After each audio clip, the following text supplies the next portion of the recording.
ஒரு ஊரில் ஒரு ராஜா இருந்தார். அவர் ஒரு மூட நம்பிக்கையோடு வாழ்ந்து வந்தார். காலையில் அவர் யார் முகத்தை பார்த்து விழிக்கிறாரோ அவரின் அதிர்ஷ்டத்தை பொறுத்தே அந்த நாள் அமையும் என கண்மூடித்தனமாக நம்பினார். அந்த நாள் இனிய நாளாக அமையவில்லை என்றால் காலையில் யார் முகத்தில் விழித்தாரோ அவரை நாடு கடத்தி விடுவார். எப்பொழுதும் தான் அதிர்ஷ்டம் கொண்டவர் என தன் முகத்தை கண்ணாடியில் பார்த்து விழிப்பதே வழக்கம். எனினும் சில பொழுதுகளில் எவரேனும் மாட்டிக்கொள்வது உண்டு. அந்த நாட்டிலிருந்து கடல் தாண்டி ஒரு சின்ன தீவு இருக்கும். அந்த தீவுக்கு தான் அதிர்ஷ்டம் இல்லாதவர்களை நாடு கடத்துவது வழக்கம். அங்கு பல மிருகங்கள் சுற்றி திரியும்.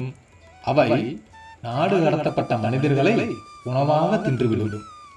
எந்த தவறும் செய்யாமல் ராஜாவின் மூட நம்பிக்கையால் இறந்தவர்கள் பலர்.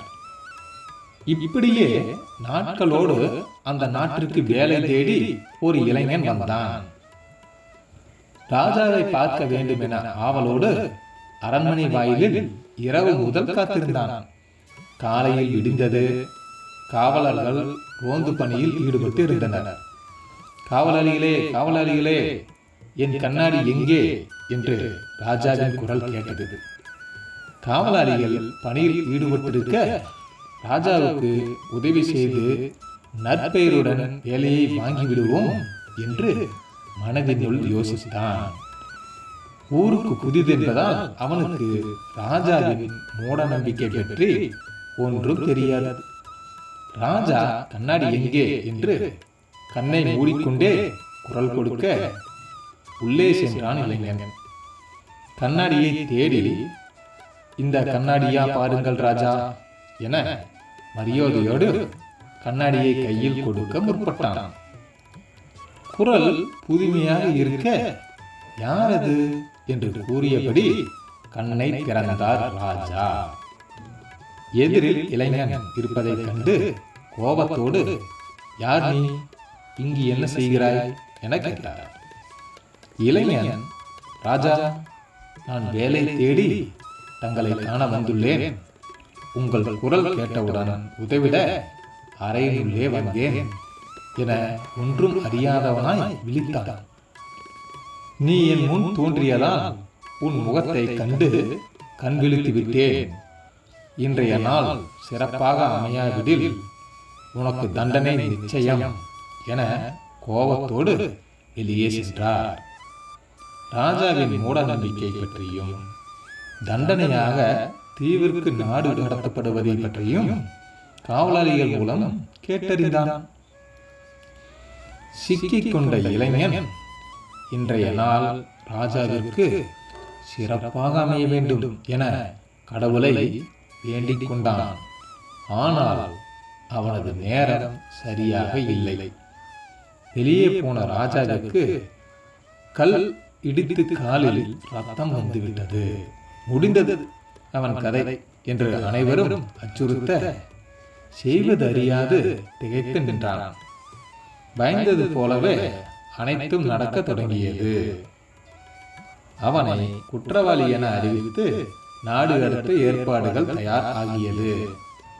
ஆனால் அவன் தன் மீது கொண்ட நம்பிக்கையை இழக்கவில்லை. தைரியத்தை வரவைத்துக் கொண்டு, ராஜா, உங்கள் கொள்கையை அறியாமல் உங்கள் முன்னே வந்துவிட்டேன். என்னை மன்னித்து விடுங்கள். நான் பிழைப்பை தேடி இங்கு வந்தவன். என் ஆசையை நிறைவேற்றாமல் ஊருக்கு வந்த விருந்தினரை தண்டித்தால் உங்கள் நாட்டுக்கு இழுக்கு வந்துவிடும். என்னை தண்டிக்கும் முன் என் கடைசி ஆசையை நிறைவேற்றுங்கள் என பணிவுடன் கேட்டான். அவன் கூறுவதும் சரியென ராஜாவிற்கு தோன்றியது. உன் கடைசி ஆசை என்ன? நான் நிச்சயம் நிறைவேற்றுகிறேன், வாக்கு கொடுத்து விட்டார் ராஜா. மனதிற்குள்ளே நிம்மதி அடைந்த இளைஞன் அதை வெளிக்காட்டி கொள்ளாமல், எனக்கு சிறு வயது முதலே ராஜாவாக வேண்டும் என்ற ஆசை. தாங்கள் அனுமதித்தால் 1 மாதத்திற்கு நான் ராஜாவாக இருக்க ஆசைப்படுகிறேன் மனதினுள்ளே கோபம் எழுந்தாலும் வாக்கு கொடுத்து விட்டதனால் சரி, இன்று முதல் 1 மாதத்திற்கு நீயே ராஜா ஆணையிட்டார். மகிழ்ச்சியாக பதவியேற்றுக் கொண்டான் அந்த இளைஞன். நாட்கள் உருண்டோடின. 1 மாதம் முடிந்தது. ராஜா மீண்டும் அரசவைக்கு வந்தார். உனது தண்டனை இன்று நிறைவேற்றப்படும். காவலாளிகளே, இவனை தீவிற்கு கடத்த தயாராகுங்கள் என ஆணையிட்டார்.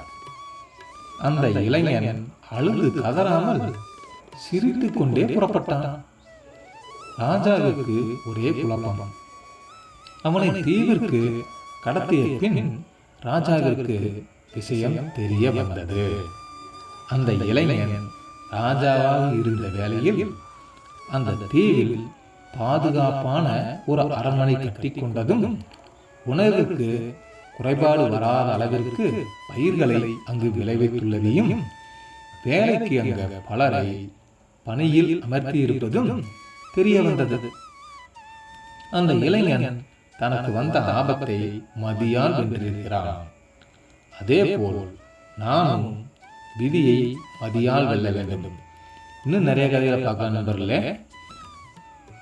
மறக்காம இந்த வீடியோவுக்கு ஒரு லைக் பண்ணுங்க, கமெண்ட் பண்ணுங்க, ஷேர் பண்ணுங்க. மறக்காம நம்ம சேனலை சப்ஸ்கிரைப் பண்ணிருங்க. நன்றி நண்பர்களே.